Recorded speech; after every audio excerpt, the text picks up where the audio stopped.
Bonjour. Est-ce que vous avez des modèles dans votre vie? Des modèles, c'est des gens qu'on a le goût de suivre. Qu'on a le goût de suivre parce que ils sont un peu meilleurs que nous dans différents domaines.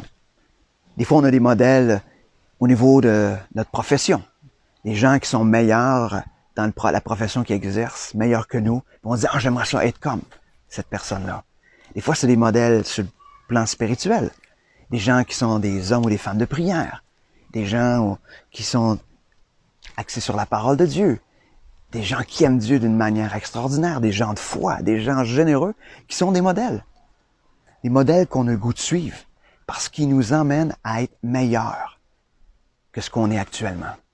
Est-ce que vous avez de ces modèles-là? Est-ce que vous-même, vous êtes un modèle? Est-ce que vous êtes un modèle qui pousse les autres à être meilleurs? Peu importe le domaine, mais est-ce que vous êtes des modèles? Des fois, on se dit, moi, je suis pas un modèle, mais c'est pas grave. Malheureusement, on est tous des modèles. Des fois, des mauvais modèles. Mais Dieu nous appelle à être des bons modèles. Des bons modèles qui vont pointer vers Christ. Qui vont pas pointer ailleurs, qui vont pas détourner le regard ailleurs, mais qui vont pointer vers Christ. Paul se propose lui-même comme un modèle. Dans sa lettre aux Philippiens au chapitre 3, verset 17, il nous dit, « Soyez tous mes imitateurs, frères et sœurs, et portez les regards sur ceux qui se conduisent suivant le modèle que vous avez en nous. » Non seulement il se propose lui-même comme un modèle, mais il propose aussi tous les gens qui suivent Christ, tous les gens qui suivent Christ comme étant des modèles. Est-ce que dans votre entourage, vous avez de ces gens-là? Si ce n'est pas le cas, je vous encourage à regarder des hommes, des femmes, qui quand vous regardez leur vie, elles pointent vers Christ de différentes manières. Ce pas des gens parfaits. Paul n'était pas lui-même une personne parfaite, mais des gens qui pointent vers Christ. Parce que c'est des gens de prière, des gens généreux, des gens qui aiment Christ, des gens passionnés, comme je vous disais. Je vous encourage à vous entourer de ces gens-là. Et je vous encourage aussi à prier afin de vous-même être ces modèles-là.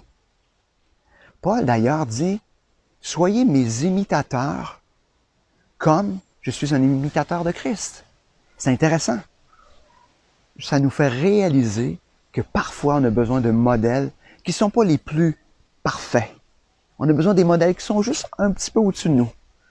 Parce que c'est ce qui nous encourage à avancer et à aller de l'avant. Des fois, quand le modèle est trop grand, on se décourage. Mais quand le modèle est au-dessus de nous, notre souhait, c'est juste de le dépasser. D'ailleurs, il y avait un coach dans ma vie qui me disait, « Sylvain, je vais être heureux quand tu vas m'avoir dépassé. Ce que je veux, c'est que tu sois meilleur que moi. » Paul, ce qu'il désirait, c'est que les gens soient meilleurs que lui. Donc, être un modèle, c'est désirer aussi que les autres soient meilleurs que nous, soient plus proches de Dieu que nous.